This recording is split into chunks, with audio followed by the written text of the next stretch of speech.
संसद भवन उसके बाप का है क्या? मोदी के बाप का है क्या संसद भवन? जंतर मंतर उसके बाप का है क्या? वो देश का है, देश की संपत्ति है, वहां हर किसी को जाने का अधिकार है। हाँ ठीक है, आज आप तानाशाही कर रहे हैं, आप हमारी बच्चियों को आपने जबरदस्ती उठा दिया, चोट भी लगी है साक्षी मलिक को, तो आप जो कर रहे हैं ये गैर संवैधानिक तानाशाही वाला रुख एक प्रधानमंत्री का और क्या होगा। वो भी हटा दिया है, उनको घसीट कर ले गए हैं और ऐसा भी सुनने में आ रहा है कि साक्षी मलिक को चोट भी। पूरे देश के विपक्ष ने संसद का बायकॉट कर रखा है, क्योंकि जो आज जो संसद है ना, वो संसद नहीं है, बल्कि देश के लोकतंत्र के सीने में राजतंत्र की शूल, त्रिशूल आप जिसे कह सकते हो, या वो छड़ी, वो गाड़ दी। इसमें देश के प्रधानमंत्री ने अपने कुछ गुलामों को बुलाया है और उन गुलामों के मुंह से अपनी प्रशंसा सुनते हुए ये कार्यक्रम किया। हमें झंडी दिखाने का शौक है तो गार्ड बन जाता, काहे को प्रधानमंत्री बनाता। तख्ती चाहिए, चारों तरफ तख्ती हो, चारों तरफ फोटो हो, सबकी उद्घाटन हो। वो इस देश को तबाह करने वाला एक खतरनाक विनाशक है, चौकीदार नहीं है। चौकीदार रक्षा करता है, वो विनाश सिंगोल का रखना इस देश के लोकतंत्र के सीने में शूल गाड़ना है और लोगों को समझ जाना चाहिए कि राजतंत्र की स्थापना की शुरुआत हो चुकी है। और इससे बड़ा दुखद और क्या हो सकता है कि एक तरफ आप लोकतंत्र की दुहाई दे रहे हो, नई संसद का उद्घाटन कर रहे हो और देश की बच्चियां अपने लिए इंसाफ मांगने के लिए आंदोलन कर रहे हैं, आप उन्हें घसीट के उठा के ले जा रहे हो। मुझे पता नहीं, लेकिन जो न्यूज आ रही है आप ही साथियों से कि तंबू भी हटा दिया है, उनको घसीट कर ले गए हैं और ऐसा भी सुनने में आ रहा है कि साक्षी मलिक को चोट भी लगी है। तो ये जो सारी स्थिति है, इससे ज्यादा गंभीर स्थिति और क्या होगी, और इससे ज्यादा तानाशाही वाला रुख एक प्रधानमंत्री का और क्या होगा भाई। लेकिन ये भी लोग कह रहे हैं कि जश्न मना रहे थे उद्घाटन पर, नई संसद भवन पर खलल डाल दिया गया आप लोगों की तरफ से। नहीं, हमारी तरफ से खलल कहाँ डाला भाई, चारों तरफ से सील कर रखा, हम तो पहुंच ही नहीं पाए। और हम लोग खलल डालने वाले हैं ही नहीं। हम लोग तो जो सही बात है उसकी प्रशंसा करने वाले और गलत बात है उसका विरोध करने वाले हैं। तो जैसे पूरे देश के विपक्ष ने संसद का बायकॉट कर रखा है, क्योंकि जो आज जो संसद है ना, वो संसद नहीं है, बल्कि देश के लोकतंत्र के सीने में राजतंत्र की शूल, त्रिशूल आप जिसे कह सकते हो, या वो छड़ी, वो गाड़ दी गई है। इसका मतलब साफ है कि आज से लोकतंत्र स्थापित करने की परंपरा शुरू कर दी है मोदी ने। ये देश को समझने की जरूरत है, नहीं अभी समझे तो आने वाले समय में समझ जाएंगे। लेकिन आपने कहा कि विपक्ष जो है विरोध कर रहा है, लेकिन 19 विपक्ष पार्टी जो है वो विरोध है, लेकिन साथ में तो 21 पार्टियां हैं जो समर्थन भी कर रही हैं। किन की पार्टियों की बात कर रहे हो आप? वो तो लगभग पहले से ही उनके साथ में थी, और वो भी जो पार्टियां हैं उनकी औकात क्या है उनकी। किसी का एक सदस्य है लोकसभा में, किसी का एक राज्यसभा में है, किसी का है ही नहीं, ऐसी पार्टियां। लेकिन जो मुख्य रूप से बड़ी विपक्षी पार्टियां हैं 21, जिनके सांसदों की संख्या 254 के आसपास है, वो सारे के सारे विरोध कर रहे हैं। उसका कोई महत्व नहीं है? महत्व है उसका। अगर आप राष्ट्रपति को नहीं बुला रहे, और राष्ट्रपति वो भी महिला और वो भी आदिवासी, अगर आप उन्हें नहीं बुला रहे संसद में, जबकि संसद राष्ट्रपति से ही मिलकर बनती है, संसद का उद्घाटन राष्ट्रपति से होना चाहिए था। वैसे भी संसद का जो सत्र शुरू होता है राष्ट्रपति ही उसे बुलाते हैं, और संसद के सत्र की शुरुआत राष्ट्रपति के अभिभाषण से होती है। उसका सत्रावसान जो होता है वो भी राष्ट्रपति की द्वारा किया जाता है। ऐसी संसद को आप लोकतंत्र की बात कहेंगे, संसद के उद्घाटन की बात कहेंगे?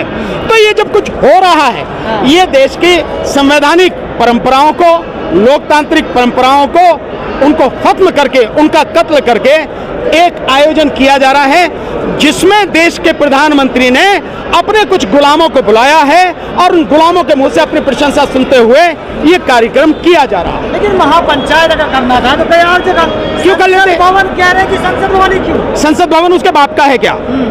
मोदी का बाप का है क्या संसद भवन? जंतर मंतर उसके बाप का है क्या? वो देश का है, देश की संपत्ति है, वहां हर किसी को जाने का अधिकार है। हाँ ठीक है, आज आप तानाशाही कर रहे हैं, आप हमारी बच्चियों को आपने जबरदस्ती उठा दिया, चोट भी लगी है साक्षी मलिक को, तो आप जो कर रहे हैं ये गैर संवैधानिक है। हर किसी को अपनी बात कहने का, अपना विरोध दर्ज कराने का, संघर्ष करने का अधिकार है। हम सब उसी का अधिकार का प्रयोग कर रहे हैं, और ये सब लोग शांतिपूर्वक आंदोलन करने वाले हैं, लोकतंत्र की परंपराओं को बनाने वाले, उसको और मजबूत करने वाले हैं।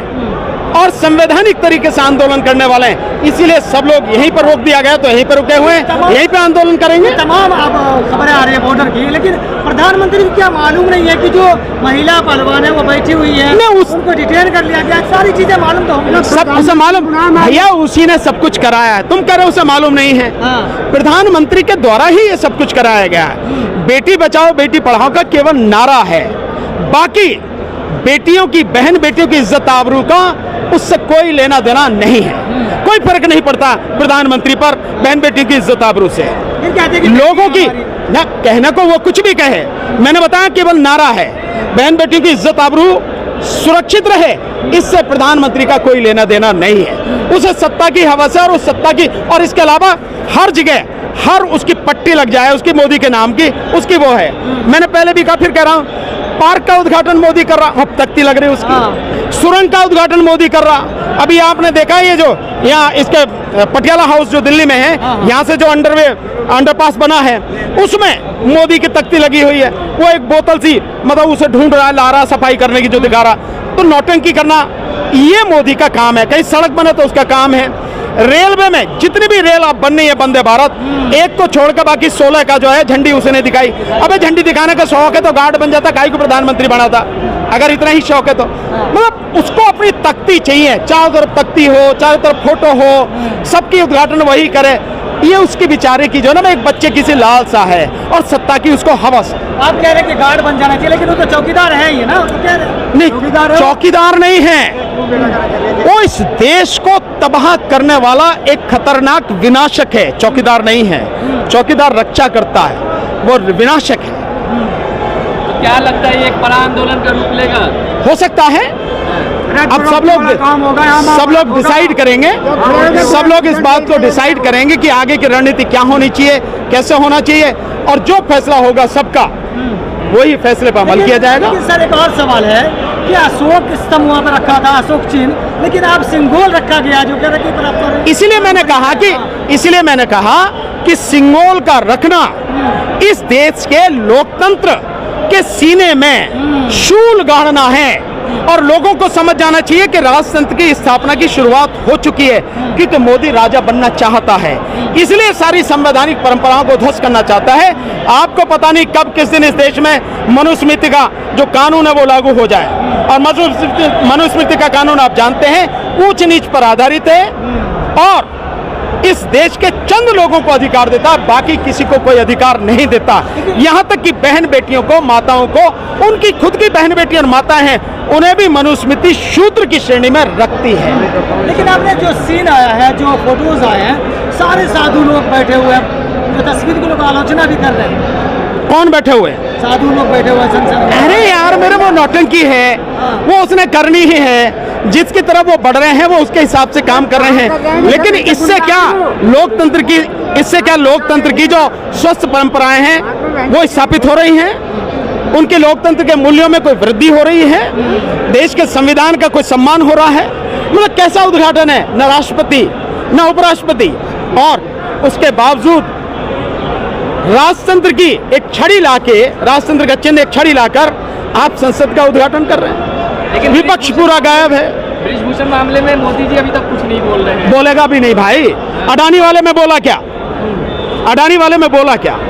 जिसमें वो फंसेगा और जो उसके यार हैं उन्हें बचाने के लिए मोदी कुछ नहीं बोलेगा, कभी नहीं बोलेगा।